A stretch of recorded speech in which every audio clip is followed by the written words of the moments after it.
അയാൾ ദൈവനാമം മഹത്വപ്പെടട്ടെ. ഇന്നലെ വരെ ഞാൻ പറഞ്ഞു നിർത്തിയത് എൻ്റെ ഇസ്രായേലുള്ള ട്രിപ്പിനെ കുറിച്ചിട്ടാണ്. ഞാൻ പോയി വന്നു.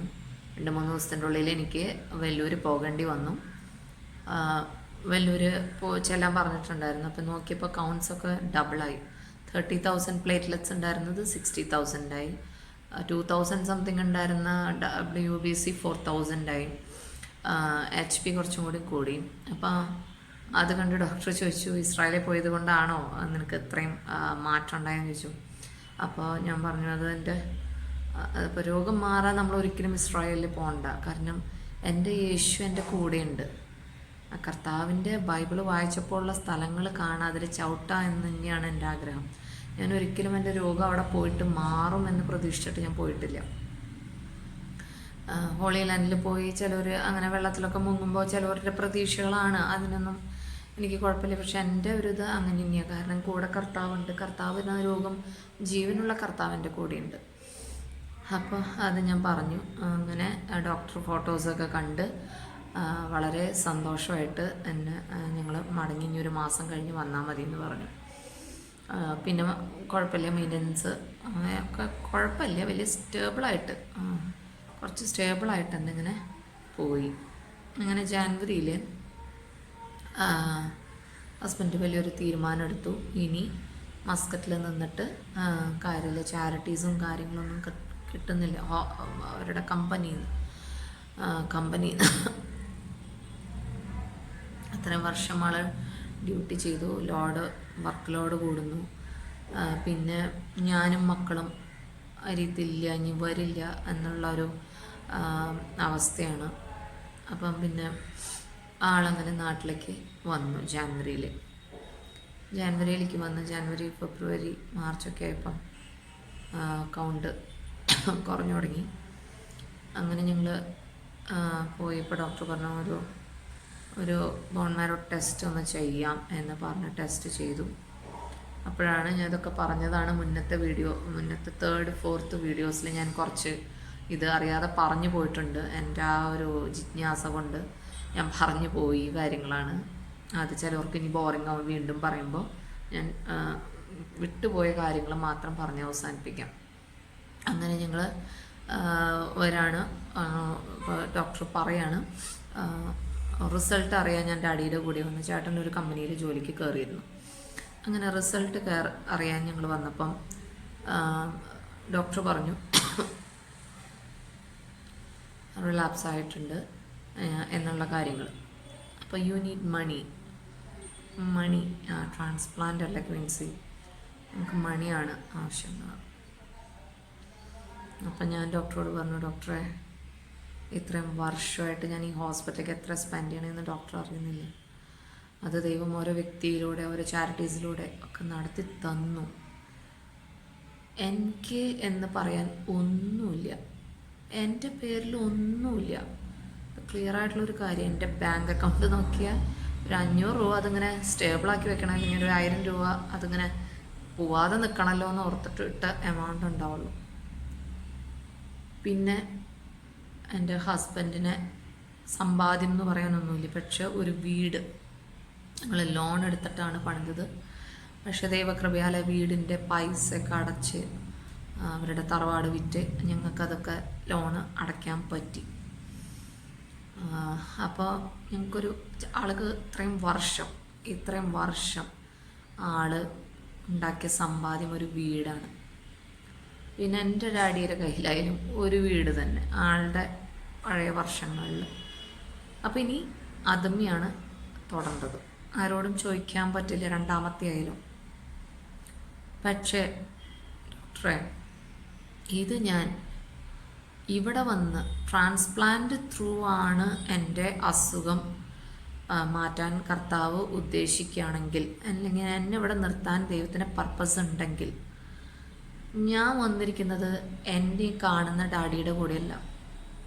ഡോക്ടർ കാണുന്നില്ല, എൻ്റെ സ്വർഗസ്ഥനായ സമ്പന്നനായിട്ടുള്ള പിതാവാണ്. ഏറ്റവും സമ്പന്നനാണ് എൻ്റെ പിതാവ്. ആ പിതാവിൻ്റെ കൂടെ ഞാൻ വന്നിരിക്കുന്നത്. ഡോക്ടർ 25 lakhs ആണ് ഇപ്പോൾ ചോദിക്കുന്നത്. അതിൻ്റെ ഡബിളിൻ്റെ ഡബിൾ 1 കോടി വരെ തരാൻ സമ്പന്നവതയാണ് എൻ്റെ അപ്പൻ അതാണ്. അപ്പോൾ ദൈവം അത് കരുതും. അങ്ങനെയാണ് ആവശ്യമെങ്കിൽ ദൈവം അത് എനിക്ക് തരും. അങ്ങനെയൊക്കെ പറഞ്ഞ ഡോക്ടർ, പക്ഷേ ഡോക്ടർക്ക് അറിയാൻ 2ാമത്തെ പ്രാവശ്യമാണ് ഞങ്ങളൊരു മിഡിൽ ക്ലാസ് ഫാമിലിയിൽ നിന്ന് എന്ത് കിട്ടും. തീരെ ഇല്ലാത്തവർക്ക് എല്ലാം സൗജന്യവും കാര്യങ്ങളും ചാരിറ്റീസും അവർ ചെയ്യുന്നുണ്ട്. പക്ഷെ നമ്മളെ പോലെയുള്ള ഒരു മിഡിൽ ക്ലാസ് ആവറേജ് ഫാമിലി പോയി കഴിഞ്ഞാൽ പെട്ട പോലെ തന്നെയാണ്. പെട്ടെന്ന് നമുക്ക് ലക്ഷങ്ങളാണ് ചിലവായി പോവുക, ലക്ഷങ്ങൾ. ആ ഒരു ഹോസ്പിറ്റലിൽ അങ്ങനെ ഒരു പ്രത്യേകതയുണ്ട്. അവിടുത്തെ സ്പെഷ്യാലിറ്റി കെയർ അങ്ങനെയൊക്കെയെന്ന് പറയണു. പക്ഷെ ലക്ഷങ്ങൾ നമ്മളിൽ നിന്ന് വാങ്ങിയിട്ട് ഇല്ലാത്തവർക്ക് കൊടുത്തിട്ട് കാര്യമില്ല എന്നാണ് ഞാൻ പറയുള്ളൂ. കാരണം നമ്മളുള്ളതെല്ലാം വിറ്റിട്ട്, ഞാൻ കണ്ടിട്ടുണ്ട് കുറേ പേര് അവരുടെ വീടെല്ലാം വിറ്റ്, സ്ഥലങ്ങളെല്ലാം വിറ്റിട്ടാണ് ഈ പ്രത്യേകിച്ച് കുഞ്ഞുങ്ങളുടെ കേസാണെങ്കിൽ അങ്ങനെ വരുന്നത്, അല്ലെങ്കിൽ ഭാര്യമാരെ ഇങ്ങനെയൊക്കെ വരുമ്പോൾ എന്നിട്ട് വീണ്ടും റിലാപ്സ് ആവണം. അപ്പോൾ വീണ്ടും അങ്ങനത്തെ ഒരു അവസ്ഥ. അപ്പം ഞാനത് ഡോക്ടറോട് പറഞ്ഞപ്പോൾ ഡോക്ടർ അത് അവിടെ ഒരു charity MS social work department ഉണ്ട്. അപ്പോൾ അവിടെ പറഞ്ഞ് എനിക്ക് ടാറ്റയുടെ ഫണ്ട് എങ്ങനെയെങ്കിലും ആക്കി തരാമെന്ന് ഡോക്ടർ പറഞ്ഞു, പ്രോമിസ് ചെയ്തു. ഇപ്രാവശ്യം എന്തെങ്കിലും ചെയ്യണം, ചെയ്യാതെ പറ്റില്ല, ഇത്രയും വർഷമായി അവളുടെ ട്രീറ്റ്മെൻറ്റാണ്, അവളുടെ സിറ്റുവേഷൻ എനിക്കറിയാമെന്നൊരു വാക്ക് ഡോക്ടർ അപ്പോഴാണ് പറയുന്നത്. അങ്ങനെ അത് കഴിഞ്ഞു. ഞങ്ങൾ പിന്നെ ട്രാൻസ്പ്ലാന്റിനെ കുറിച്ചിട്ടാണ് ചിന്തിക്കുന്നത്. എനിക്ക് പേടിയില്ല. എന്താണെന്ന് വെച്ചാൽ ദൈവം അത് തീരുമാനിച്ചിട്ടുണ്ടെങ്കിൽ അതികൂടെ തന്നെ ഞാൻ പോകണം. ദൈവം അത് തീരുമാനിച്ചിട്ടുണ്ടെങ്കിൽ അതികൂടെ തന്നെ ഞാൻ പോകണം. ഞാൻ എത്ര മാറി നിന്നാലും ദൈവം അത് എന്നെ അങ്ങോട്ട് തന്നെ എത്തിക്കും. അങ്ങനെ ഞാൻ പറഞ്ഞു ഞങ്ങൾ വരാണ്. വീണ്ടും വെയിറ്റ് ചെയ്തതിലാണ് അവിടെ പുതിയ അച്ഛൻ, കുറച്ച് നാൾ മുമ്പേ ഞങ്ങൾക്ക് അറിയാം അച്ഛന്, ഫാദർ ബിജു. ആ അച്ഛൻ എൻ്റെ കാര്യം പറഞ്ഞ് എപ്പോഴും കരയും, എപ്പോഴും കരഞ്ഞാൽ പ്രാർത്ഥിക്കുക എനിക്ക് വേണ്ടി. എൻ്റെ കാര്യം പറയുമ്പോഴേക്കും അച്ഛൻ കരയുന്നത് കാണാം. അപ്പോൾ അവരുടെ കീഴിലാണ് ഞങ്ങൾ വീണ്ടും വന്ന് നിൽക്കുന്നത്. വെയിറ്റ് തന്നെ പോയാൽ മതി എന്നുള്ള ഉറച്ച തീരുമാനം തന്നെ. ഞങ്ങൾ എല്ലാ സാധനങ്ങളും എടുത്ത് അവിടെ തന്നെ സെറ്റാവാൻ തീരുമാനിച്ചു. അപ്പം അവിടെ ഫസ്റ്റ് കീമോ അഡ്മിറ്റഡായിട്ട് ചെയ്യണമെന്ന് പറഞ്ഞ്, അഡ്മിറ്റഡായിട്ട് ഫസ്റ്റ് കീമോ ചെയ്യണം, കുറച്ച് റിസ്ക് അല്ലേ, സെക്കൻഡ് റിലാപ്സ് ചെയ്തല്ലേ എന്ന് പറഞ്ഞ ഡോക്ടർ അഡ്മിറ്റഡായിട്ട് കീമോ സ്റ്റാർട്ട് ചെയ്തു. അപ്പോൾ എനിക്ക് ഫീവർ വന്ന് ഞാനൊരു 3 വീക്സ് മീതെ അവിടെ നിന്നു. അവിടെ ഉണ്ടായിരുന്ന എൻ്റെ അനുഭവങ്ങൾ ഞാൻ നേരത്തെ പറഞ്ഞതിലില്ല. അവിടെ ഉണ്ടായിരുന്ന അനുഭവങ്ങൾ വളരെ കുറച്ചധികം ഉണ്ട്. അങ്ങനെ പേഷ്യൻസ് റിലേറ്റ് ചെയ്ത് വളരെ കുറേ പേഷ്യൻസിനെ കാണാൻ പറ്റി. കുട്ടികളുടെ അമ്മയപ്പന്മാരോട് സംസാരിക്കാൻ പറ്റി. അപ്പോൾ അവരുടെ പ്രശ്നങ്ങളൊന്നുമല്ല എന്ന് എൻ്റെ സ്റ്റോറി പറഞ്ഞപ്പോൾ മനസ്സിലായി. എങ്കിലും അവരും വളരെയധികം വിഷമത്തിലൂടെയാണ് പോകുന്നത്. ചിലർ പറഞ്ഞു ഞങ്ങൾക്ക് ജീസസിൽ വിശ്വാസമുണ്ട്. ഞാൻ ആ പള്ളിയിൽ പോയിരിക്കുമ്പോഴാണ് എനിക്കൊരു സമാധാനം. ചേച്ചി ഇത്രയും ഇതിലൂടെ കടന്നതെന്ന് തോന്നില്ല, ചേച്ചിനെ കണ്ടാൽ ഒരു രോഗിയാണെന്ന് തോന്നില്ല. പിന്നെ ഉണ്ടായിരുന്നത് കുറേ ടീനേജുകാരുണ്ടായിരുന്നു. ഒരു 15 to 21 years old വരെയുള്ള പെൺകുട്ടികളും ആൺപിള്ളേരൊക്കെ ഉണ്ടായിരുന്നു. അവരിൽ പറയാൻ പറ്റുന്ന കുറച്ച് പേരുണ്ട്. അപ്പോൾ അവർക്കൊക്കെ നമ്മൾ ബ്ലഡ് മലയാളികളുണ്ടായിരുന്നു. ഒരുത്തൻ ബംഗാളിയാണ്, ബംഗാളി തന്നെയാണ്, ബംഗ്ലാദേശിൽ നിന്ന് വന്നേക്കണതാണ് അവൻ. പക്ഷെ അവന് ഭയങ്കര നോളജ് കേട്ടോ. നമ്മൾ ബംഗാളികളെ കളിയാക്കിയിട്ട് കാര്യമില്ല, അവർ ഭയങ്കര നോളജാണ്. അപ്പോൾ അവനുണ്ട്. അപ്പം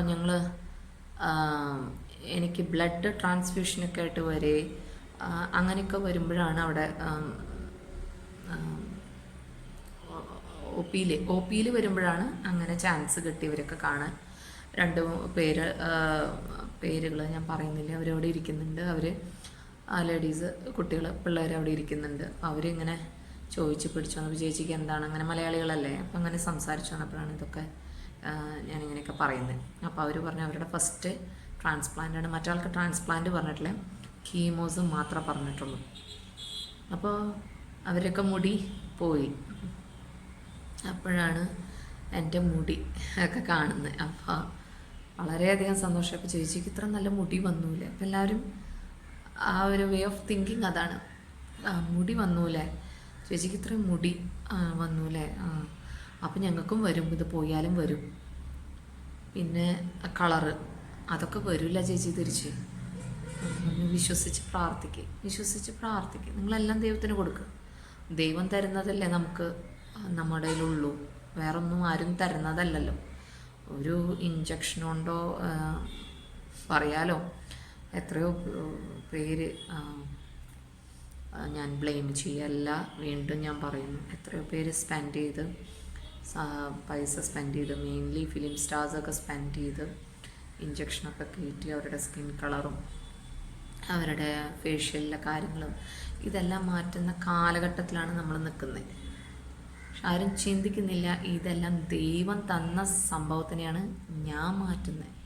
വെറും മനുഷ്യരാണ് ഇത് ചെയ്യുന്നത്. അത് എത്ര നാൾ നിൽക്കും, അതെനിക്ക് എങ്ങനെ വരുമെന്ന് ചിന്തിക്കുന്നില്ല. അപ്പോൾ ഞാൻ പറഞ്ഞതൊക്കെ ദൈവം തരുന്നതാണ്, ദൈവം തരും എന്നുള്ള വിശ്വാസത്തിൽ നിൽക്കാൻ പറഞ്ഞപ്പോൾ അവർക്ക് നല്ല വിശ്വാസമായി. എൻ്റെ കാര്യം കേട്ടപ്പോൾ നല്ല കോൺഫിഡൻസായി.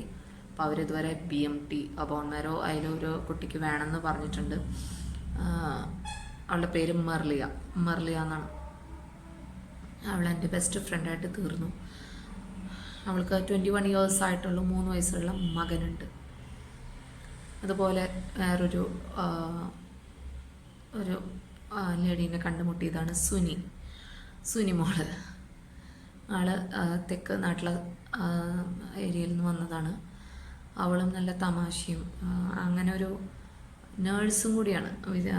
സൗദിയിലെ കുവൈറ്റിലെ നേഴ്സായിട്ട് വർക്ക് ചെയ്യുമ്പോൾ അസുഖം വന്ന അവൾക്ക് 2 മക്കളുണ്ട്, കുഞ്ഞു കുട്ടികളാണ്. അപ്പോൾ അവർ രണ്ടുപേരും കാര്യം ഞാൻ അത് ഒരു തീരുമാനത്തിലെത്താൻ അവരെ കാര്യം പറയുന്നത്. അങ്ങനെ കുറച്ച് പേര്. പിന്നെ എനിക്കൊരു ചേച്ചീനെ പരിചയപ്പെടാൻ പറ്റി. എൻ്റെ റൂമിൽ അഡ്മിറ്റ് ചെയ്തപ്പം ഈ അഡ്മിറ്റ് ചെയ്ത ആ സീസണിൽ നിറച്ച് മലയാളികളായിരുന്നു എന്ന് തോന്നുന്നു, എനിക്കറിയില്ല. കുറേയധികം മലയാളികളെ ഹോസ്പിറ്റലിൽ ഞങ്ങളുടെ അതേ ഫ്ലോറിൽ കണ്ടുമുട്ടാൻ ചാൻസ് ഉണ്ടായി. പിന്നെ സിസ്റ്റേഴ്സൊക്കെ എനിക്ക് ഫുൾ പരിചയമാണ്. സിസ്റ്റേഴ്സിനോട് വർത്താനം പറഞ്ഞ് ഇങ്ങനെ നടക്കാനാണ് എനിക്ക് നേരമുള്ളൂ. ഞാൻ പനി 100 degree ഒക്കെ വന്നു പോണത് അറിയുന്നില്ല. പനി മാറുമ്പോൾ ഞാനങ്ങനെ നടക്കും. ആ ഒരു അവസ്ഥയിലാണ് ഞാൻ പോകുന്നത്. അപ്പോൾ എനിക്ക് എൻ്റെ അടുത്ത ഇപ്പോൾ ഷെയറിങ് റൂമാണ്, അടുത്ത റൂമിലൊരു മലയാളി ഫാമിലി വന്നു. അവർ യേശുവിനെ അറിഞ്ഞ വ്യക്തികളാണ്, യേശുവിനെ നന്നായി പ്രാർത്ഥിക്കുന്ന വ്യക്തികളാണ്, പ്രത്യേകിച്ച് ആ ചേട്ടൻ. അങ്ങനെ അവരും മക്കളും വരാണ്. അപ്പോൾ അവർ അമൃതയിലൊക്കെ കാണിച്ചിട്ട് ഇവിടെ എത്തിയിരിക്കുകയാണ്.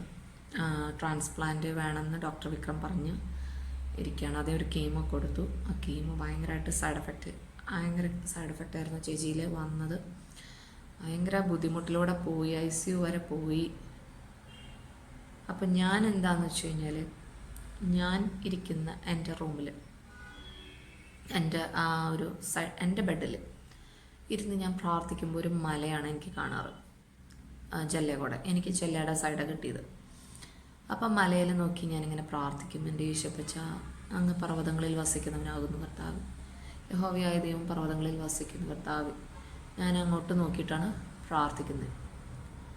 അപ്പോൾ ചില കാര്യങ്ങളിൽ നമുക്ക് വിഷമം വരുമ്പോൾ, പ്രത്യേകിച്ച് ഈ ചേച്ചിയുടെ കാര്യത്തിൽ, ഞാൻ അവിടെ പോയി നിന്നിട്ട് കണ്ണീരൊഴുകി പ്രാർത്ഥിച്ചിട്ടുണ്ട്. അതിൻ്റെ അനുഭവം ഉണ്ടായി. പിറ്റേ ദിവസം തന്നെ ചേച്ചി ICUന്ന് വന്നു. അത് വലിയൊരു മിറാക്കിൾ തന്നെയാണ്. അവരുടെ പ്രാർത്ഥനയുണ്ട്, ഇല്ല എന്നല്ല. ഞാനും പ്രാർത്ഥിച്ചിരുന്നു, നിന്നിട്ട് തന്നെയാണ് കരഞ്ഞ് പ്രാർത്ഥിച്ചത്. അങ്ങനെ അവരായിട്ട് ഞങ്ങൾ നല്ല കമ്പനിയാണ്. അവർക്ക് എന്തെങ്കിലും വിഷമം വന്നാൽ നമ്മൾ പ്രാർത്ഥിക്കും, നമുക്കെന്തെങ്കിലും വിഷമങ്ങൾ വന്നാൽ അവരും പ്രാർത്ഥിക്കും. അങ്ങനെ ഞങ്ങളൊരു നല്ലൊരു കൂട്ടായ്മയായിട്ട് മാറ്റി കർത്താവ്. അപ്പോഴാണ് ഡോക്ടർ വന്ന് പറയുന്നത് 3 കീമോ വരെ പോകണമെന്ന് വെച്ചു, ഇങ്ങനെ ഒരു സ്റ്റേജിലാണ് നിൽക്കുന്നതെന്ന്. അപ്പോൾ ഞാൻ വീണ്ടും സാധാരണ ഡാഡിക്ക് വൈകിട്ട്, മമ്മി രാവിലെ പോയി കഴിഞ്ഞ് കഴിഞ്ഞാൽ ഫുഡൊക്കെ ഉണ്ടാക്കിയിട്ട് ഒരു 4 o'clock ആകുമ്പം വൈകിട്ടത്തെ ഫുഡ് ആയിട്ട് വരും. അതിൻ്റെ ഇടയിൽ ഡാഡി പോയിട്ട് ഉച്ചക്കലത്തെ ഫുഡ് കളക്ട് ചെയ്യും. അങ്ങനെയാണ് ഞങ്ങൾ നിന്നിരുന്നത്. ഡാഡിയായിരുന്നു കൂടെ രാവിലത്തെ സെക്ഷൻ. അങ്ങനെ ഡാഡി രാവിലെ പ്രയറും കാര്യങ്ങളും, പിന്നെ എനിക്ക് പ്ലേറ്റ്ലെറ്റ്സ് അറേഞ്ച് ചെയ്യാനും അതൊക്കെ ഒരു വലിയ ഫോമാണ്. ഒരാൾ പ്ലേറ്റ്ലെറ്റ് കൊടുക്കണം, അതാകെ ടെസ്റ്റ് ചെയ്യണം, അങ്ങനെ കുറേ ഫോർമാലിറ്റീസ് ആ ഹോസ്പിറ്റലുണ്ട്. കാരണം അത്രമാത്രം ജനാണ് വരുന്നത്. അപ്പം അങ്ങനെ കുറേ ഫോർമാലിറ്റീസ് ഉണ്ട്. ഇപ്പോൾ പ്ലേറ്റ്ലെറ്റ്സ് ഇത്രയും അടച്ചാൽ നമുക്കൊരു പ്ലേറ്റ്ലെറ്റ് കിട്ടാം, അങ്ങനെ ഒരു കാര്യം. പക്ഷേ എൻ്റെ കേസിൽ ഡോക്ടറിനോട് പറഞ്ഞപ്പോൾ ഡോക്ടർ അങ്ങനെയൊന്നും പറഞ്ഞില്ല. അതൊന്നും മൈൻഡ് ചെയ്യണ്ട, നിനക്കുള്ളത് വരുന്ന പറഞ്ഞൊരു വാക്ക്. എന്നാലും നമ്മൾ അറേഞ്ച് ചെയ്യണമല്ലോ. ഒരു 20 പ്ലേറ്റ്ലെറ്റ്സ് കയറ്റി കഴിഞ്ഞാൽ ഒരു 5 എണ്ണമെങ്കിലും കയറ്റാനുള്ള ഒരു നമ്മൾക്ക് തോന്നുന്ന കാര്യങ്ങൾ അങ്ങനെ ചെയ്യാനുള്ള കാര്യങ്ങളിൽ ഡാഡി നടക്കും. അങ്ങനെ ഞങ്ങൾ വൈകിട്ട് മമ്മിയും കൂടി വന്നു കഴിഞ്ഞ് കഴിഞ്ഞാൽ ഒരു 6 മണിയാകുമ്പോൾ ഞങ്ങൾ നിന്ന് പ്രാർത്ഥിക്കും. ഞങ്ങൾ പ്രാർത്ഥന പുസ്തകത്തിൽ സന്ധ്യാപ്രാർത്ഥന എടുത്ത് പ്രാർത്ഥിച്ചിട്ടാണ് ഡാഡി പോവുക. അപ്പോൾ ഡാഡി കിഴക്കോട്ടൊക്കെ നോക്കി അല്ലെങ്കിൽ അങ്ങനെ നോക്കി പ്രാർത്ഥിക്കും. പിന്നെ ഞാൻ പറഞ്ഞു, ഡാഡി അങ്ങോട്ട് നോക്കി പ്രാർത്ഥിക്കേണ്ട, ആ മലേനെ നമുക്ക് ആ സൈഡിലേക്ക് നോക്കി പ്രാർത്ഥിക്കാം, അവിടെയാണ് എനിക്ക് കുറച്ചും കൂടി കംഫർട്ട് എന്ന് പറഞ്ഞ് ഞങ്ങളങ്ങനെ അങ്ങോട്ട് നോക്കി പ്രാർത്ഥിക്കാൻ തുടങ്ങി. അപ്പം അങ്ങനെ ഒരു സംഭവം ഉണ്ടായി. അങ്ങനെ ഞാൻ എൻ്റെ കാര്യം ഡോക്ടർ വന്ന് പറയണറില്ല, കീമോ ഇനി ഒരു 3 എണ്ണമെങ്കിലും പോകണം എന്നൊക്കെ പറഞ്ഞപ്പോൾ ഡോക്ടറോട് ഞാൻ പറഞ്ഞു, ഡോക്ടറെ എനിക്ക് അന്ന് അങ്ങനെ ആവട്ടെ, എപ്പോഴും എനിക്ക് അത്രയും മനസ്സിലായില്ല. ഡോക്ടർ എന്തിനാ ഇങ്ങനെ ഇതാവുന്ന, എൻ്റെ ലൈഫ് ഡോക്ടർ കണ്ടിട്ടുള്ളതല്ലേ, അപ്പം അത് ദൈവം പറയുന്ന പോലെ ഇനി വരുള്ളൂ എന്ന് പറഞ്ഞു. അന്നത്തെ ദിവസം എനിക്കൊരു മനസ്സിൽ ഈ നെഗറ്റീവ് തോട്ട്സ് കൊണ്ടുവരാൻ ഒരാളുണ്ട് നമ്മുടെ ചുറ്റുപാട്. അപ്പോൾ അത് വന്നിട്ട് ഇങ്ങനെ പേടിപ്പെടുത്തണം, അത് ശരിയാവില്ല, അത് റിസ്ക്കാണ്, അത് ഡോക്ടറിൻ്റെ ഫേസ് നീ ശ്രദ്ധിച്ചു എന്നുള്ള തോന്നലുകൾ വരാണ്. ഞാൻ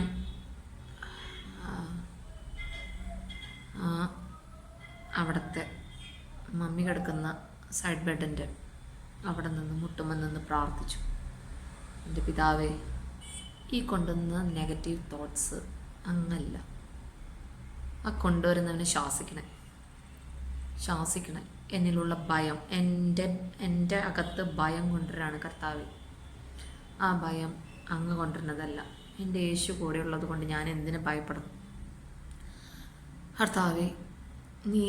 ഞാൻ ഈ മലയിലേക്ക് നോക്കിയിട്ട് പ്രാർത്ഥിക്കാം, എപ്പോഴും പ്രാർത്ഥിക്കാം കർത്താവേ. ഞാൻ അന്ന് പ്രാർത്ഥിച്ചപ്പോൾ അങ്ങയുടെ സാന്നിധ്യം അങ്ങ് അറിയിച്ചു തന്നു, ഞാൻ ഗർഭിണിയായിരുന്നപ്പം. ഇപ്പോഴും ഞാൻ പ്രാർത്ഥിക്കുന്നു, അങ്ങ് ആ മലയിൽ വസിക്കുന്നു എന്ന് എനിക്ക് തോന്നണം. കാരണം അവിടെ ഒരു ഹിന്ദുസിൻ്റെ ടെമ്പിൾ പോലെ എന്തോ, അങ്ങനെ അവരൊക്കെ മലയുടെ മുകളിലാണ്.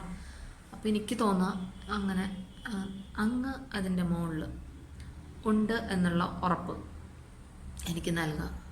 ഇതിനു വേണ്ടി ഭയപ്പെടേണ്ട മോളെ എന്ന് പറയണം എന്നോട് പറയുക തന്നെ വേണം, യഹോവയായ ദൈവം എന്നോട് പറയുക തന്നെ വേണമെന്ന് ഞാൻ പറഞ്ഞു. അങ്ങനെ ഞാൻ പ്രാർത്ഥിച്ചു കഴിഞ്ഞപ്പം അവിടെ മഴ, ആ സ്ഥലത്ത് മഴയില്ലാതെ സിസ്റ്റേഴ്സൊക്കെ പറയണം, അവിടെ എപ്പോഴും എഴുതി കാണിക്കും പ്രേ ഫോർ റെയിൻ. മഴക്കാലത്ത് മഴ കിട്ടാണ്ട് അവർ ടാങ്കർ ലോറിയിൽ വെള്ളം അടിച്ചിട്ടാണ്, അവർ കാശ് കൊടുത്തിട്ടാണ് വെള്ളം അവരുടെ ഡെയിലി യൂസിന് ഉപയോഗിക്കുന്നത്. അപ്പം അത്രയും ബുദ്ധിമുട്ടിലൂടെയാണ് അവിടെയുള്ള നാട്ടുകാർ പോകുന്നത്. ഹോസ്പിറ്റലിൽ അതിൻ്റെ പ്രശ്നമൊന്നുമില്ല, നമ്മളറിയുന്നില്ല. അപ്പോൾ അങ്ങനെ ഇരിക്കുന്ന അവസ്ഥ ഞാൻ പ്രാർത്ഥിച്ചു. ഞാൻ എൻ്റെ ബെഡ്മോ വന്നിരുന്നു. ഒരു 15 മിനിറ്റ് കഴിഞ്ഞപ്പോൾ ഇടിവെട്ടലുണ്ടായി. ഇടിവെട്ടൽ ആ മിന്നലെ ആ പാറപ്പുറത്ത് ആ മലയുടെ മുകളിലേക്കാണ് വന്നത്. ആ മലയുടെ മുകളിലേക്ക് തന്നെ വരുത്തി. ഇടിവെട്ടലും കൂടി ആയപ്പോൾ മഴ പെയ്തു.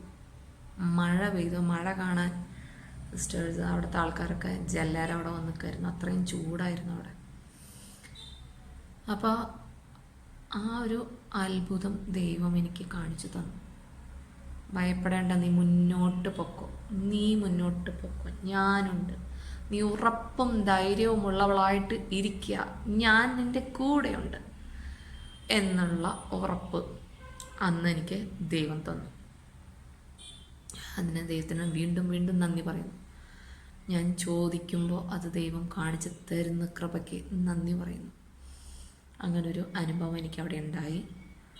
പിന്നെ ഞാൻ അവിടെ അഡ്മിറ്റ് ആയപ്പോൾ എൻ്റെ കൂടെ എൻ്റെ മദ്രാസിലുള്ള ഫ്രാൻസേട്ടൻ്റെ കസിൻ ചേച്ചിമാർ എന്നെ ചേച്ചി വന്നിരുന്നൊരു സമയമാണ്. അപ്പോൾ അപ്പുറത്തെ റൂമിൽ മിസോറാംകാരാണ്. അവരിൽ ഒരു ബ്രദർ ആൻഡ് സിസ്റ്ററാണ് വന്നിരിക്കുന്നത്. ബ്രദറിനെയാണ് അസുഖം. ആ ഒരു അവസ്ഥയിൽ ബ്രദറിന് ബോൺ മാരോ ട്രാൻസ്പ്ലാന്റ് കഴിഞ്ഞതാണ്. പെട്ടെന്നൊരു ബ്രീതിങ് പ്രോബ്ലം വന്നിട്ട് ആള് ബ്രീതിങ് പ്രോബ്ലം കാണിച്ച് ഒരു പുലർച്ചെ 4 മണിയായപ്പം അവിടെ ഓളി ബഹളം കരച്ചിൽ. അപ്പോൾ ചേച്ചി എന്നെ പതുക്കെ അറിയിക്കാണ്ട് ഡോറ് തുറന്ന് പോയതാണ്. പക്ഷെ ഞാനത് കേട്ടു. അപ്പോൾ ഈ കുട്ടീനെ ഈ സിസ്റ്ററിനൊക്കെ പുറത്താക്കി. അങ്ങനെ അവിടെ സിസ്റ്റേഴ്സൊക്കെ കൂടി ആ റൂമിൽ ഓക്യുപ്പൈ ചെയ്ത് ഡോക്ടേഴ്സ് വരുന്നുള്ളൂ. CPR കൊടുത്തുകൊണ്ടിരിക്കുകയാണ്. അപ്പോൾ ചേച്ചി എൻ്റെ അടുത്ത് വന്നിട്ട് പറഞ്ഞു, ഇങ്ങനെയാണ് നടക്കുന്ന. കുട്ടി കരച്ചിലാണ്. ബ്രദറിൻ്റെ സിസ്റ്റർ ഒരു മിസോറാമാണ്. എനിക്ക് ആ ഭാഷയൊന്നും അറിയില്ല, ഹിന്ദിയും അറിയില്ല, ഇവർക്ക് വേറെ തമിഴും അറിയില്ല, ഒന്നും അറിയില്ല, ഇംഗ്ലീഷും പെട്ടെന്ന് അറിയുന്നൊന്നും വരില്ല. അങ്ങനെ പറഞ്ഞപ്പോൾ ഞാൻ പറഞ്ഞു, ചേച്ചിക്ക് അറിയാവുന്ന ഭാഷയിൽ യേശുവിനെ കുറിച്ച് സംസാരിക്കുമെന്ന് പറഞ്ഞു. ചേച്ചി യേശുവിൻ്റെ കാര്യം പറഞ്ഞാൽ മതി, അവർക്കത് മനസ്സിലാവും എന്ന് പറഞ്ഞ് ചേച്ചിക്ക് അത് പോയി അതവിടെ പ്രസൻറ്റ് ചെയ്ത് അവളെ സാന്ത്വനിപ്പിക്കാൻ പറ്റി എന്നാണ്. ദൈവത്തിന് ഒരു ഭാഷയില്ല, യേശു കർത്താവിനൊരു ഭാഷയില്ല. യേശുവിനെ പറ്റി ഏത് ഭാഷയിൽ പറഞ്ഞാലും അത് എല്ലാവർക്കും മനസ്സിലാവും. നിങ്ങൾക്ക് എൻ്റെ ഫേസ്ബുക്കിൽ ലൈക്ക് അടിച്ചതിലധികം ജഹ്റ എന്നുള്ള ഒരു പേര് കാണാം.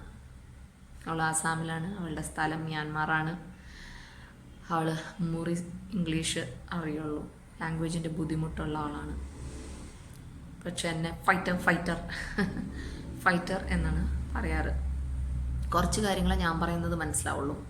അവൾക്ക് അത്രയും എക്സ്പ്രസ് ഇങ്ങോട്ട് ചെയ്യാൻ പറ്റില്ല. അവളുടെ മോൻ മുങ്തായ്, ഒരു ചൈനക്കുട്ടി, അവനെ എനിക്ക് ഒരുപാട് ഇഷ്ടമാണ്. കാരണം ഞാൻ പറഞ്ഞല്ലോ, ആൺകുട്ടികളെ എനിക്ക് ഭയങ്കര ഇഷ്ടമാണ്.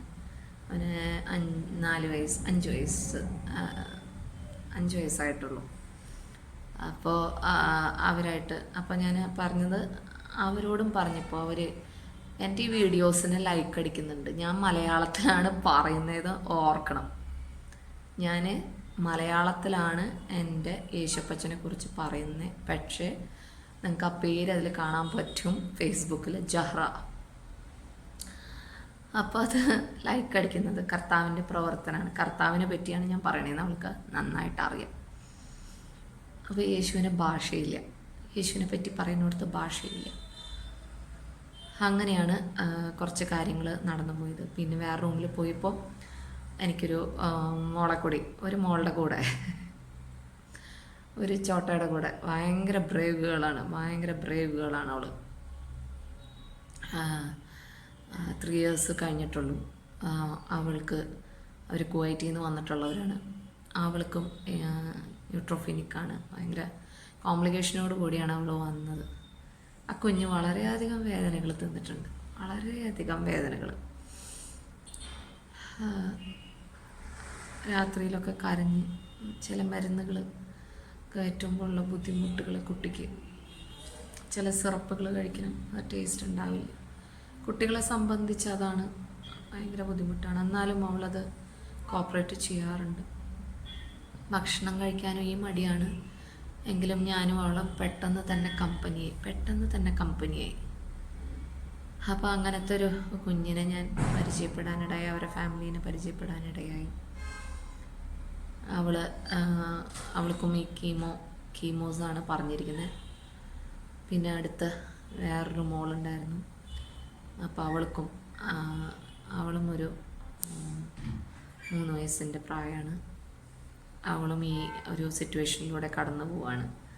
കുട്ടികളായിട്ട് പെട്ടെന്ന് കമ്പനിയാവാൻ ഞാൻ ഒരു മലയാളീസുമാണ്. അങ്ങനെ ഞാൻ പെട്ടെന്ന് കമ്പനിയായി. അവർക്ക് പ്ലേ റൂമുണ്ട്, കളിക്കാൻ ഒരു പ്ലേ റൂം കുട്ടികൾക്ക്. എവിടേക്ക് പോവും, വരിയൊന്നും ഇല്ലെങ്കിൽ അവിടേക്ക്, അല്ലെങ്കിൽ കീമോ ഒന്നും കയറ്റുന്നില്ലെങ്കിൽ അവിടേക്ക് പോയി കളിക്കാം. അപ്പം അങ്ങനെ ഓരോന്നൊക്കെ ചെയ്ത് വരുമ്പോൾ കുറച്ച് ആക്ടിവിറ്റീസ് ചെയ്യുമ്പോൾ അവർ കുറച്ച് ഫ്രീ ആവും.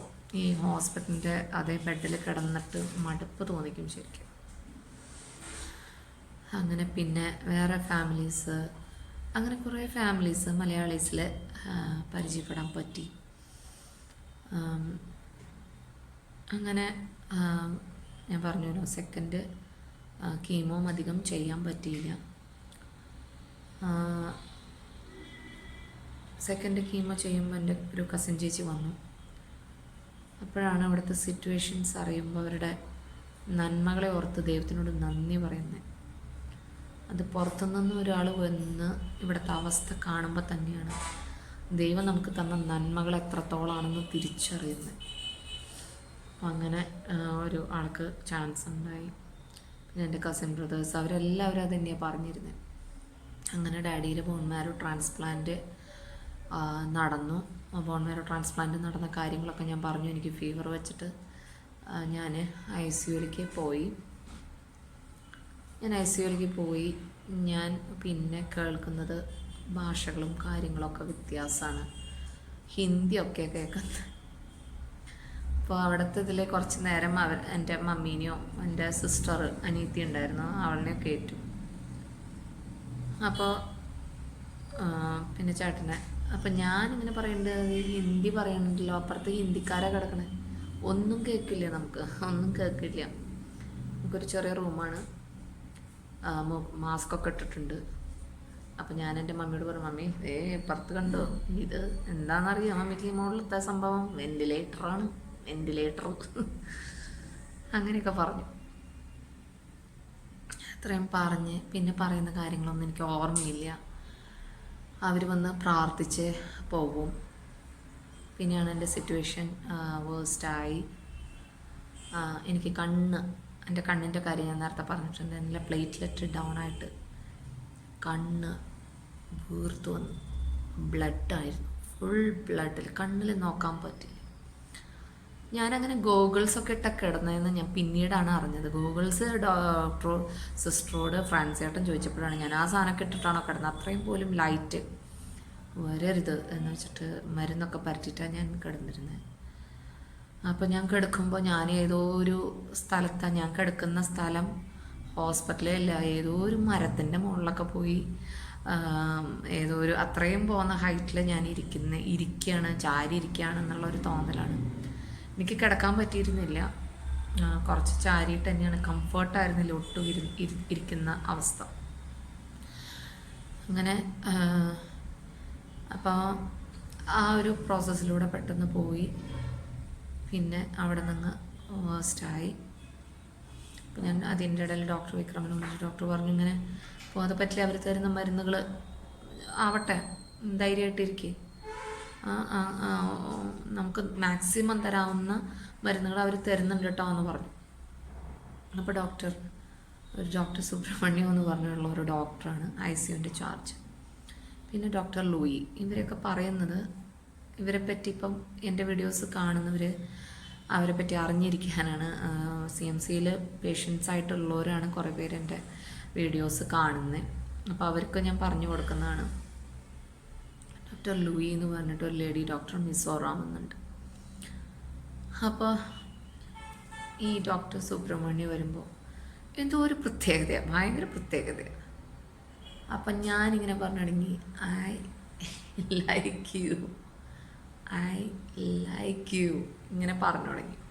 പ്രായമായിട്ടുള്ള ഡോക്ടറാണ് കേട്ടോ, പക്ഷെ എന്തോ ഒരു ചിലവരിനെ കാണുമ്പോൾ നമുക്ക് അങ്ങനെയാണ്, ഒരു ഹാലോ വെച്ച പോലെ ഒരു ഫീലിങ് ചിലവരെ കാണുമ്പോൾ, ചില ഡോക്ടേഴ്സിനെ കാണുമ്പോൾ. ഐ ലൈക്ക് യു എന്നൊക്കെ പറഞ്ഞ് ആ ഡോക്ടർക്കും ഭയങ്കര ചിരിയായിരുന്നു. യു ലൈക്ക് മീ എന്നൊക്കെ പറഞ്ഞ് അങ്ങനൊരു ഇതായിരുന്നു. പിന്നെ മമ്മി എൻ്റെ അടുത്ത് ഇരിക്കുമ്പോഴാണ് ഞാൻ പെട്ടെന്ന് വേർത്ത് ഫുൾ AC-യിലാണ്, ഭയങ്കര തണുപ്പുള്ള റൂമാണ്. എങ്കിലും ഞങ്ങൾ AC-യുടെ അകത്ത് നിന്ന് എനിക്ക് ഭയങ്കര ചൂടെടുത്ത് എൻ്റെ ഡ്രസ്സെല്ലാം ഫുൾ നനഞ്ഞു, കുളിച്ച പോലെ തന്നെ അങ്ങനെ ഇരുത്തിയേക്കണ പോലെ. അപ്പം മമ്മിക്ക് ഇങ്ങനെ കേട്ടിട്ടുണ്ട്, ഇങ്ങനെ ചെറുതായിട്ടുള്ളൊരു നോളജ് ഉണ്ട് ആൾക്ക്, ഇങ്ങനെ അറ്റാക്ക് വരുമ്പോൾ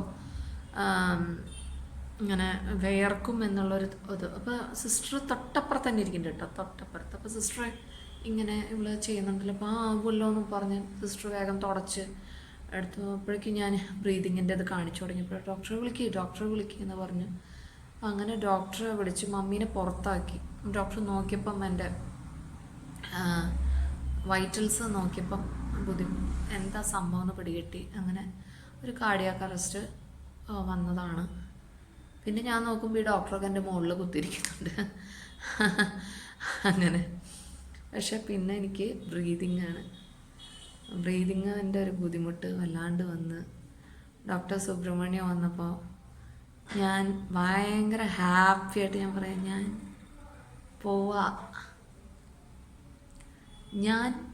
പോവാ. ഞാൻ കുട്ടികളെ പറ്റി ചിന്തിക്കുന്നില്ല, ഒന്നിനെ പറ്റി ചിന്തിക്കില്ല, യേശുവിനെ മാത്രം. ഞാൻ ഭയങ്കര ഹാപ്പിയാണ്. ഞാൻ പോവാണ്. വർത്താനൊന്നും പറയാൻ പറ്റാത്ത അവസ്ഥയായി.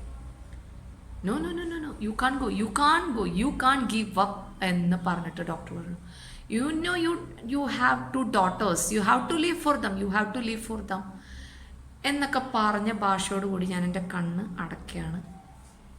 പിന്നെ എൻ്റെ വെൻറ്റിലേറ്ററിലേക്ക് മാറ്റാണ്. പിന്നെ ഞാൻ 2 ദിവസം കിടന്നോന്നാണ് നേരത്തെ വീഡിയോസിൽ പറഞ്ഞ. മമ്മി പറഞ്ഞ 3-4 ദിവസം കഷ്ടിച്ച് കിടന്നിട്ടുണ്ട്. എനിക്കറിയില്ല, എനിക്കിപ്പോഴും അറിയില്ല. അപ്പോൾ ഞാൻ കിടന്നപ്പോൾ ഞാനൊന്നും കണ്ടിരുന്നില്ല. ഇവർ വായക്കോടെ ട്യൂബ് ഇടുമല്ലോ, നമ്മൾക്ക് അത്രയും ഡോസ് മരുന്നുകൾ തന്നിട്ടാണല്ലോ ആർട്ടിഫിഷ്യൽ ഹാർട്ട് ബീറ്റൊക്കെ വയ്ക്കാം. അപ്പം ഞാനൊരു വൃത്തികെട്ട സ്വപ്നമാണ് കാണുന്നത്.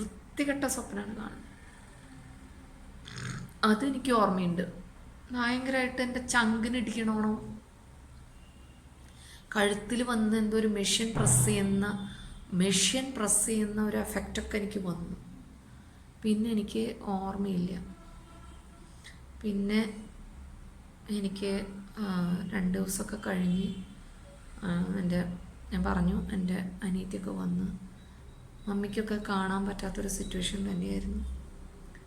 എന്നാലും മമ്മീനെ ശക്തിപ്പെടുത്തി എൻ്റെ അനിയത്തി പറഞ്ഞു, മമ്മി നമ്മളിലുള്ള ഭയം കൊണ്ടിരുന്നത് സാത്താനാണ്, നമ്മുടെ കൂടെ കർത്താവുണ്ട്. ഇത്രയും നാൾ നമ്മൾ കർത്താവിനെയാണ് കൂടെ കൊണ്ടുവരുന്നത്. ആ കർത്താവ് തന്നെയാണ് ഇപ്പോൾ നമ്മുടെ കൂടെയുള്ളത്.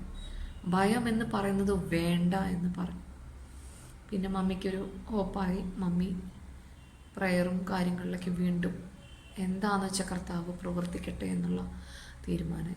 ഫ്രാൻസേട്ടൻ വരുന്നത് ഞാൻ അറിയുന്നില്ല. ആൾക്ക് ടെൻഷൻ വരുമ്പോൾ ആളെന്താ ചെയ്യാന്ന് ആൾക്ക് തന്നെ അറിയുന്ന. ആളുടെ BP ഒക്കെ കുറയും. അങ്ങനെ ഒരു ആളാണ്. എന്നാലും എൻ്റെ അവസ്ഥ കണ്ടു നിൽക്കാൻ പറ്റാത്ത അവസ്ഥയായിരുന്നു. അങ്ങനെ അതൊക്കെ കഴിഞ്ഞിട്ടാണ് ഞാൻ പതുക്കെ റിക്കവറാണ്. ഞാനൊരു ദിവസം സ്വപ്നത്തിൽ ഞാൻ കണ്ണിങ്ങനെ പതുക്കെ തുറക്കാൻ നോക്കാം, പക്ഷെ തുറക്കാൻ പറ്റുന്നില്ല. എൻ്റെ കണ്ണങ്ങനെയാണ് അവസ്ഥ. എങ്കിലും നേരി വെളിച്ചമൊക്കെ കാണാൻ പറ്റുന്നുണ്ട്. അപ്പോൾ ഒരു സിസ്റ്റർ വന്നിട്ട് എന്താണ് ക്വീൻസി, എന്താണ്, അവരെപ്പോഴും ചെക്ക് ചെയ്തുകൊണ്ടിരിക്കും. തൊട്ട് നമ്മുടെ റൂമിൻ്റെ വാതിൽ തുറന്നിട്ടിട്ട് അവർ അപ്പുറത്ത് തന്നെയാണ് ഇരിക്കുന്നത്. അപ്പോൾ ഞാൻ പെട്ടെന്ന് ഇങ്ങനെ പറഞ്ഞു എന്തോ ഒരു കാര്യം. അപ്പം പറയാൻ പറ്റില്ലല്ലോ, വായകൊടെ സംഭവമൊക്കെ. അങ്ങനെ സിസ്റ്റർ അത് വെയിറ്റ് എന്ന് പറഞ്ഞിട്ട് ആളൊരു ചെറിയൊരു നോട്ട് പാഡുണ്ട് അവർക്ക് എഴുതിയെടുക്കുന്നത്, ഡോക്ടേഴ്സ് പറയുന്നത്. അത് കൊണ്ടുവന്നപ്പോൾ ആളെന്നെ നോക്കിയതാണ് എൻ്റെ ബ്രെയിൻ വർക്ക് ചെയ്യുന്ന അവസ്ഥ. അപ്പം ഞാനതിൽ ഹാൻഡ് റൈറ്റിംഗ് ഒക്കെ പോക്കാം, കാരണം പേന പിടിക്കാനുള്ള ആരോഗ്യമായിട്ടില്ല. പെൻ അപ്പം 2 വിരലൊക്കെ വെച്ചിട്ടാണ് ഇങ്ങനെ എഴുതണേ. I want ice cream, red currant ice cream, I want to eat with sister. അങ്ങനെ ഒരു വാക്ക് എഴുതി. അത് ഭയങ്കര ഹോപ്പാണ് അവർക്ക് നിറച്ചത്. അത്രയും ഇമ്പ്രൂവ്മെൻ്റ് അവൾക്ക് ഉണ്ടായല്ലോ, അവൾ റെസ്പോണ്ട് ചെയ്ത് തുടങ്ങി എന്നുള്ളൊരു മാറ്റമായിരുന്നു. അപ്പം എൻ്റെ അന്ന് രാത്രി കസിൻ ചേട്ടൻ പോയിട്ട് സാധാരണ ഐസ്ക്രീമ് കിട്ടുകയുള്ളൂ. ഞാൻ പറഞ്ഞ ഐസ്ക്രീമൊന്നുമില്ല. സിസ്റ്റർ പറഞ്ഞു നമുക്കത് കൊടുക്കാം എന്നൊക്കെ പറഞ്ഞ് പേരിന് ഒരു വെള്ളത്തിലൊക്കെ ചാർത്തി പേരിൻ്റെ ഐസ്ക്രീം വായിൽ വെച്ച് തന്നു. പക്ഷെ എനിക്കതൊന്നും ഓർമ്മയില്ല, ഒന്നും ഓർമ്മയില്ല. ഞാനിങ്ങനെ എഴുതി കൊടുത്തതും ഞാൻ ഐസ്ക്രീം കഴിച്ചതും ഒന്നും എനിക്ക് ഓർമ്മയില്ല. പക്ഷെ അത്ര റെസ്പോണ്ട് ഉണ്ടായപ്പോൾ എല്ലാവർക്കും സന്തോഷമായി. പിന്നെ എൻ്റെ മമ്മി വന്നപ്പോൾ ഒരു ലെറ്റർ വീണ്ടും എഴുതി എൻ്റെ അനീത്തിയോട്, എൻ്റെ മക്കളെ 2 days നിൻ്റെ വീട്ടിൽ, അതൊന്നും ക്ലിയർ അല്ല, പക്ഷെ സംഭവം അതാണ്, 2 days നീ കൊണ്ടുവരുമോ എന്നാണ് ചോദിച്ചത്. അപ്പോൾ അങ്ങനെ കാര്യങ്ങൾ ഇമ്പ്രൂവ്മെൻ്റ് ആയി തുടങ്ങി. പിന്നെ ഞാൻ വിശന്ന് തുടങ്ങി. അപ്പം അവർ ഇമ്പ്രൂവ്മെൻറ്റ് കണ്ടു. അങ്ങനെ വെൻറ്റിലേറ്റർ എടുക്കുകയാണ്. വെൻറ്റിലേറ്ററിൻ്റെ എടുക്കുമ്പോൾ അതിക്ക് മുമ്പ് പാരൻസിനൊക്കെ വിളിപ്പിക്കും. വെൻറ്റിലേറ്റർ എടുക്കാൻ പോകുന്നതാണ് എന്നൊക്കെ പറഞ്ഞ് അവരൊക്കെ വിളിപ്പിച്ച് അതൊക്കെ അറിയാം, ഫോർമാലിറ്റീസാണ്. അത് ചെയ്തു. അപ്പം ഒന്നും എനിക്ക് കുഴപ്പമുണ്ടായില്ല. അപ്പോൾ ബ്രീതിങ് ഇങ്ങനെയാണ് വന്നത്.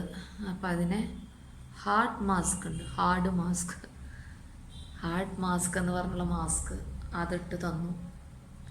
അതിൽ കുഴപ്പമില്ല, എൻ്റെ വൈറ്റൽസ് കുഴപ്പമില്ലാണ്ട് വന്ന് തുടങ്ങി ഹാർഡ് മാസ്കിൽ.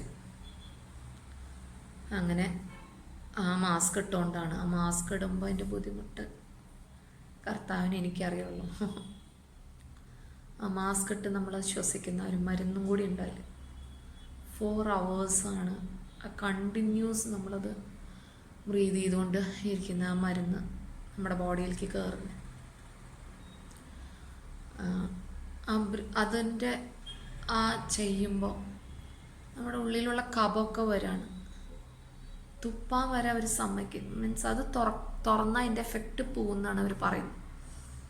എനിക്കാണെങ്കിൽ ദാഹിച്ചിട്ട് ഒരു തുള്ളി വെള്ളം അവർ അങ്ങനെ പറയും. 50 ml വെള്ളം, സോറി 50 അല്ല, 50 ml, 2 സ്പൂൺ വെള്ളം എന്നൊക്കെയാണ് കണക്ക്. അതിൻ്റെ അകത്ത് ന്യൂമോണിയ ആണല്ലോ വന്നിരിക്കുന്നത്. അപ്പം വെള്ളം വരെ കുടിക്കാൻ പറ്റുന്നില്ല ആഗ്രഹിച്ചിട്ട്. എന്നിട്ട് ഈ മാസ്ക് ഇട്ടിട്ട് ഒരു 2 hours മാറ്റി വയ്ക്കും. ചെറിയൊരു മാസ്ക് അതിൻ്റെ ഇടയിലിടും. അത് ഇടാണ്ടൊന്നും എനിക്ക് പറ്റില്ല, അപ്പോൾ അതിടും ആ ഒരു അവസ്ഥയിൽ. അപ്പോൾ ഞാൻ വെള്ളം ചോദിക്കും. അപ്പോഴാണ് ഈ വെള്ളവും കഫം കണ്ടമാനം വന്നത് തുപ്പിക്കളയുന്ന സമയമൊക്കെ അപ്പോഴാണ്. അപ്പം ഞാൻ അവസാനം ചോദിച്ചു തുടങ്ങി ബെനാഡ്രിൽ സിറപ്പ്, അല്ലെങ്കിൽ സിറപ്പുകളുണ്ട് എനിക്ക്, അത് കുടിക്കാനുള്ളൊരു മോഹം. അത്രയും തൊണ്ട നനയല്ലേ. ഞാനങ്ങനെ ചോദിച്ചത് സിസ്റ്റർമാരിപ്പോഴും പറയും, ഈ ബെനാഡ്രിൽ സിറപ്പും മറ്റേ സിറപ്പുകളൊക്കെ ചോദിക്കുകയാണ് അത്രയും ഇതാവാൻ. അങ്ങനെയുള്ളൊരു എഫക്റ്റാണ് അന്നുണ്ടായി. പിന്നെ എനിക്ക് ഉറക്കം ബുദ്ധിമുട്ടാണ്. ഉറക്കത്തിൻ്റെ ഇഞ്ചക്ഷൻസൊക്കെ അവർ തരുന്നുണ്ട്. ഉറക്കം ബുദ്ധിമുട്ടാണ്. ഈ മാസ്ക് ഇട്ടുകൊണ്ട് വേണം കിടക്കാൻ. മൂക്കിക്കൂടെ ചെറിയ മാസ്ക് ഇടും, വലിയ മാസ്ക് ഇടും. അങ്ങനൊരു പോക്കാണ് ഞാൻ പോയിക്കൊണ്ടിരിക്കുന്നത്. അപ്പോൾ ഒരു ദിവസം ഞാൻ ഇതിനൊരു മാറ്റം വരുന്നില്ല. ഈ ഒരു മാസ്കിൻ്റെ കാര്യത്തിൽ ഇതിങ്ങനെ വന്നുകൊണ്ടിരിക്കുക. ഞാനൊരു 3 weeks അവിടെ കിടന്നിട്ടുണ്ട്. അതിനൊരു മാറ്റം വരുന്നില്ല. അപ്പോൾ ഞാൻ ഈ ഒരു ദിവസം ഒരു സ്വപ്നം കണ്ടു. കണ്ടത് എന്താണെന്ന് വെച്ച് കഴിഞ്ഞാൽ, ഞാനങ്ങനത്തെ സ്വപ്നങ്ങൾ കാണലില്ല. എൻ്റെ മക്കളെയും കൊണ്ട് ഫ്രാൻസി ഏട്ടൻ വരാണ് എന്നെ കാണാൻ, ഒരു സർപ്രൈസായിട്ട് ICUവിലേക്ക്. അവർ 2 കൈ പിടിച്ചും കൊണ്ടുവന്ന് എന്നെ ആ ICUവിൻ്റെ അകത്ത് ഈ കുട്ടികളെ കണ്ടതും പേടിച്ചിട്ട് അവർ റോഡിലേക്ക് ഇറങ്ങുന്നതും ഒരു ലോറി വന്ന് എൻ്റെ 2 മക്കളെയും തീർക്കുന്ന ഒരു സ്വപ്നം കണ്ടിട്ട് ഞാൻ എഴുന്നേറ്റ് ഡോക്ടർ വന്നു. ഡോക്ടർ ലൂയി എപ്പോഴും അവിടെ ഉണ്ടാവും. എൻ്റെ വൈറ്റൽസിൽ എന്തെങ്കിലും ഒരു മാറ്റം വന്നാൽ അപ്പോൾ ചിലരോട് വന്നിട്ട് എന്താണ് നീ എന്താണ് പ്രശ്നം? എന്താണ് ഉണ്ടായി പറഞ്ഞോ, ഞങ്ങളുണ്ട്, ഞങ്ങളെല്ലാവരും കൂടി ഉണ്ട്. അപ്പം ഞാനിങ്ങനെ പറഞ്ഞു, ഞാൻ ഇത്ര നാളിങ്ങനെ സ്വപ്നം കണ്ടിട്ടില്ലേ ഡോക്ടർ. എൻ്റെ ഈ മാസ്ക് ഇതൊക്കെ കണ്ട് ഞാനൊരു ഏലിയൻ്റെ പോലെ എനിക്കൊരു ഫീലിംഗ് വരാണ്. എൻ്റെ ഏലിയൻ്റെ പോലത്തെ മുഖം കണ്ടിട്ട് എൻ്റെ മക്കളിങ്ങനെ വരാണ്. എനിക്കത് കണ്ട് ഭയങ്കരമായിട്ട് ഞാനൊരു മെൻ്റൽ സ്റ്റേജിലേക്ക് പോയി. അപ്പോൾ ഡോക്ടർ പറഞ്ഞൊരു കാര്യമാണ്, യുനോ നിൻ്റെ പ്ലേറ്റ്ലെറ്റ്സ് കൂടി വരുന്ന സമയം. നിൻ്റെ പ്ലേറ്റ്ലെറ്റ്സ് ഇപ്പോൾ എത്രയാണെന്നറിയോ? 80,000. പിന്നെ WBC അതുപോലെ HP എല്ലാം കൂടി വരുന്ന സമയമാണ്. ആ സമയത്താണ് നീ സ്വപ്നം കാണുന്നത്. അപ്പം നീ പ്രേ ചെയ്യാറില്ലേ? നിൻ്റെ ഫെയ്ത്തിൽ നീ നിന്നോ. ഇത് കൊണ്ടുവരുന്ന ആ പേടിപ്പിക്കുന്ന ആളെ പേടിക്കണ്ട. അങ്ങനെയാണ് ഡോക്ടർ പറഞ്ഞത്. പിന്നെ ഡോക്ടർ പറഞ്ഞൊരു കാര്യം, നാളെ രാവിലെ എന്നുള്ളൊരു സമയമുണ്ടെങ്കിൽ ഫസ്റ്റ് തിങ് ഞാൻ ചെയ്യാൻ പോകുന്നത് ഈ സംഭവം മുഖിന്ന് മാറ്റാനുള്ള കാര്യങ്ങൾ നമുക്ക് ട്രൈ ചെയ്ത് നോക്കാമെന്നാണ് ഡോക്ടർ പറയുന്നത്. അത്രയും ഡോക്ടർ എനിക്ക് സപ്പോർട്ടായിട്ട് പറഞ്ഞു. പക്ഷെ ഉറങ്ങാൻ പറ്റിയിട്ടില്ല, ഉറങ്ങാൻ പറ്റാറില്ല. അവിടെ നല്ല കെയർ തന്നെയാണ് സിസ്റ്റേഴ്സ്. പിന്നെ അവിടെ ഉണ്ടായിരുന്ന ഒരു സംഭവം ഇടയിൽ ഞാൻ പറയാൻ മറന്നുപോയൊരു സംഭവമാണ്. ഞാൻ അവിടെ ആരോടും കംപ്ലയിൻറ്റ് ചെയ്തിട്ടില്ല, പക്ഷേ ഡോക്ടർ ലൂയിയോട് മാത്രം ഞാൻ പറഞ്ഞത്. എനിക്ക് എല്ലാം ട്യൂബിൽ കൂടെയാണ് മരുന്നുകളും ഫുഡ് പാക്കൊക്കെ തന്നിരുന്നത്. അപ്പോൾ അത് ഈ വെന്റിലേറ്റർ മോഡ് മാറ്റുമ്പോൾ ഇനി വായ കൂടെ വേണം കഴിക്കുക. ഈ ട്യൂബ് ഇട്ട് ഇവിടെ അതിൻ്റെ ഇടയിൽ കൂടെ വായ തുറക്കാൻ പറ്റണില്ലേ, വായലൊക്കെ ട്യൂബായിട്ട് അതൊക്കെ മാറ്റി. സൗണ്ട് ഇല്ലാത്തൊരു എഫക്റ്റാണ്, സൗണ്ട് ഇല്ലാത്ത എഫക്റ്റാണ്. അങ്ങനത്തെ ഒരു അവസ്ഥയിലിരിക്കുമ്പോൾ ഞാൻ ഒരു സിസ്റ്റർ അവർ പറഞ്ഞു ഗുളിക ടാബ്ലറ്റ് ആക്കിയിട്ടുണ്ട്, ഇനി ഇത് കഴിക്കണം. അപ്പം ഞാൻ കിടന്ന കിടപ്പാണ്. അപ്പം എന്നെ കുറച്ച് പൊക്കിയിട്ട് ആ ടാബ്ലറ്റ് കഴിക്കാൻ പോവാണ്. ആ ടാബ്ലറ്റ് കഴിക്കുമ്പോൾ എനിക്ക് ഫ്ലാസ്കിൽ നല്ല ചൂടുവെള്ളമുണ്ട്, പച്ചവെള്ളം കൊണ്ടുവന്നിട്ട് അത് മിക്സ് ചെയ്തിട്ടാണ് എനിക്ക് തരാറ്. കുറച്ച് വെള്ളം തരുള്ളൂ, എന്നാലും അത്രയും തരാറ്. അന്നത്തെ ദിവസം ആ സിസ്റ്റർക്ക് എന്താണെന്നറിയില്ല, കോൺഷ്യസ് ആയിരുന്നില്ല എന്ന് തോന്നുന്നു. മിഡ് നൈറ്റ് ആയിരുന്നു. ആള് ആ തിളച്ച വെള്ളം സ്റ്റീൽ ഗ്ലാസ്സിലാണ് ഒഴിക്കുന്നതെന്ന് ഓർത്തോളൂ. ആ ഗ്ലാസ്സിലേക്ക് ഒഴിച്ചിട്ട് തിളച്ച വെള്ളം ഫ്ലാസ്കിൽ നിന്ന് ഒഴിച്ചിട്ട് ഗുളിയും ഈ ഗ്ലാസ്സും കൂടി എനിക്ക് തരല്ല, വായയിൽ ടാബ്ലറ്റ് വെച്ചിട്ട് സിസ്റ്റർ നേരിട്ട് ഇങ്ങനെ നമ്മളിങ്ങനെ തുറന്ന് കൊടുക്കുകയാണ് തൊണ്ട. ആ ചൂടുവെള്ളം എൻ്റെ കൂടെ പോയ കാര്യം പോയി വഴിക്ക് ഞാൻ എന്ന് പറഞ്ഞിട്ട് ഞാൻ ഓളിയിട്ട് സിസ്റ്റർ നിർത്തി. അപ്പോഴേക്കും വേറെ കുറച്ചുകൂടി പ്രായമായിട്ടുള്ള സിസ്റ്റർ വന്ന് നീ എന്താ ശ്രദ്ധിക്കാന്നൊക്കെ പറഞ്ഞു. പക്ഷെ എൻ്റെ അണ്ണാക്ക് പിന്നെ അതിൻ്റെ മുകളിൽ ഒട്ടി നിൽക്കുന്ന എഫക്റ്റ് എൻ്റെ നാവിനോട്, എൻ്റെ നാക്കിനോട് പറ്റിയിരുന്നു എന്ന് അങ്ങനെ എന്തോ പറയുന്നൊരു എഫക്റ്റ്. ഭയങ്കര നീറ്റിലാണ്. ബേൺ ചെയ്ത ആൾക്കാർക്ക് അറിയാൻ പറ്റും എന്താണ് പൊള്ളൽ. അതും ഇത്രയും സെൻസിറ്റീവായിട്ടുള്ള തൊണ്ടക്കൂടെ പോകുമ്പോൾ. പക്ഷെ എൻ്റെ കർത്താവ് അറിയാണ്ട് എനിക്കത് സംഭവിക്കില്ല എന്ന് എനിക്ക് അപ്പോഴും ഞാൻ പറഞ്ഞു. എൻ്റെ യേശു അറിയാണ്ട് ആ വെള്ളം എൻ്റെ വായിലേക്ക് വരില്ല. അത്രയും ഞാൻ ഒരു കാര്യവും ഞാൻ പറഞ്ഞിട്ടില്ല, അവിടെ കംപ്ലയിൻറ്റ് ചെയ്തിട്ടില്ല. അതെൻ്റെ ദൈവം എനിക്ക് അറിയിച്ച് തന്നത് തന്നെയാണെന്നാണ് ഞാൻ. അല്ലെങ്കിൽ ദൈവത്തെ തള്ളി പറയുന്നുണ്ടോ എന്താണെന്നറിയില്ല, എന്തിനാണെന്നറിയില്ല. ഞാൻ അവിടെ ദൈവത്തിനോട് പറഞ്ഞു, ദൈവമേ നീ ഇതെനിക്ക് അറിയിച്ച് തന്നു, പൊള്ളൽ എന്താന്ന്. ഇങ്ങനെയൊക്കെ പൊള്ളുന്ന അല്ലെങ്കിൽ ആസിഡൊക്കെ ഒഴിച്ച് എത്രയോ പെൺകുട്ടികളുടെ മേത്ത് ആസിഡ് ഒഴിച്ച് നശിപ്പിക്കുന്ന ഒരു ലോകത്തിലാണ് നമ്മൾ ജീവിക്കുന്നത് എന്നുള്ള ചിന്ത. ആ ഒരു പൊള്ളലിൽ എനിക്ക് കർത്താവ് എല്ലാം മെമ്മറീസ് പോലെ കൊണ്ടുവന്നു. അങ്ങനൊരു സംഭവം അവിടെ ഉണ്ടായി. അങ്ങനെ ഡോക്ടർ ലൂയി പിറ്റേ ദിവസം, ഇതൊക്കെ 2-3 ദിവസം മുമ്പാണ് കഴിഞ്ഞ്. അങ്ങനെ എൻ്റെ ഈ ഡോക്ടർ വന്നിട്ട് ഫസ്റ്റ് അവർ ഡിസ്കഷനും കാര്യങ്ങളൊക്കെ കഴിഞ്ഞ് അവരെടുത്ത തീരുമാനം ഇതൊന്ന് മാറ്റി നോക്കാം. അങ്ങനെ അവരത് മാറ്റി കുറച്ച് നേരം നോക്കി. 25 മിനിറ്റ്സ് 30 മിനിറ്റ്സ് വരെ കുഴപ്പമില്ലാതെ പോകുന്നുണ്ട്. പിന്നെ ബ്രീതിങ്ങിൻ്റെ ഒരു സിംറ്റം കാണിക്കുമ്പോൾ അത് വയ്ക്കും. ഞാൻ തന്നെ പറയും, എനിക്കിങ്ങനെ വന്നു തുടങ്ങി.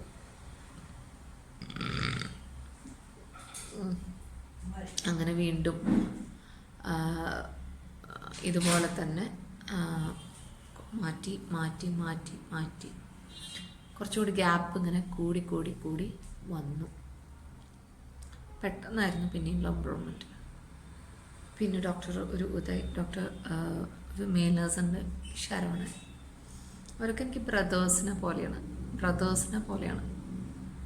അവർ രണ്ടുപേരും ഒരു സിസ്റ്ററും കൂടിയും വന്നിട്ട് എന്നെ നമ്മളിന്ന് ഇരിക്കാൻ പോവാട്ടോ ക്വീൻസി എന്ന് പറഞ്ഞൊരു മോർണിംഗ് വന്നിട്ട് ബെഡിൽ നമ്മളൊന്ന് ഇരുന്ന് നോക്കാമെന്ന് പറഞ്ഞു. അത് ഞാൻ പറഞ്ഞു കഴിഞ്ഞ വീഡിയോയിൽ.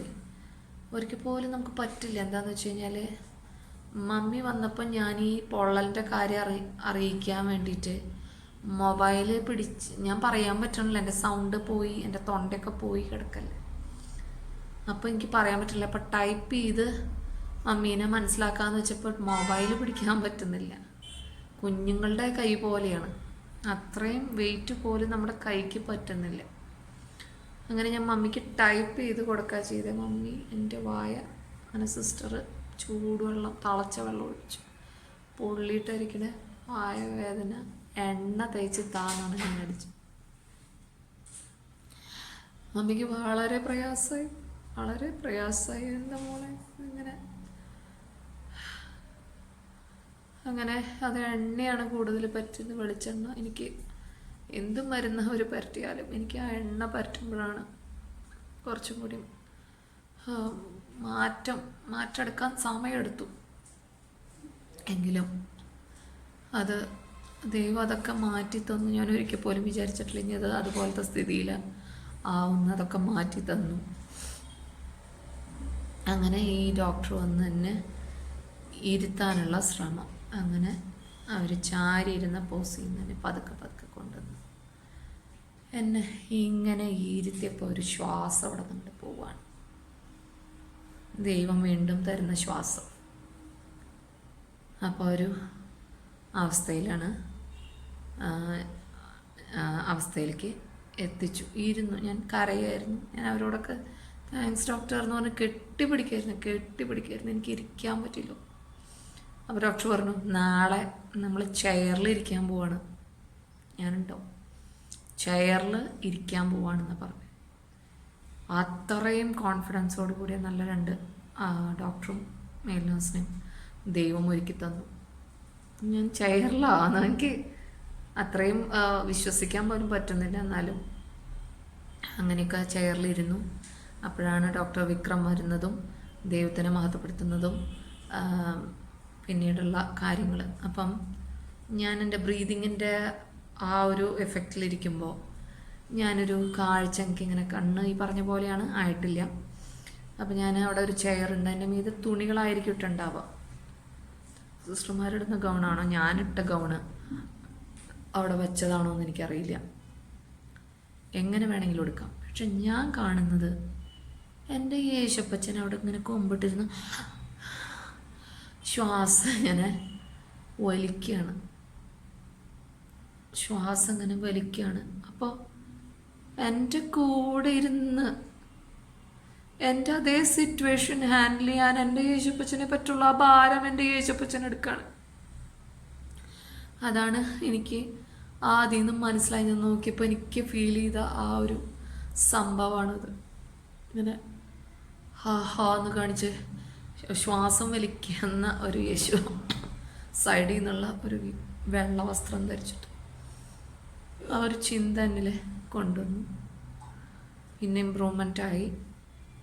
ഞാൻ അവിടെ നിന്ന് വിട്ടു. 8th ഫ്ലോറിൽ എത്തി.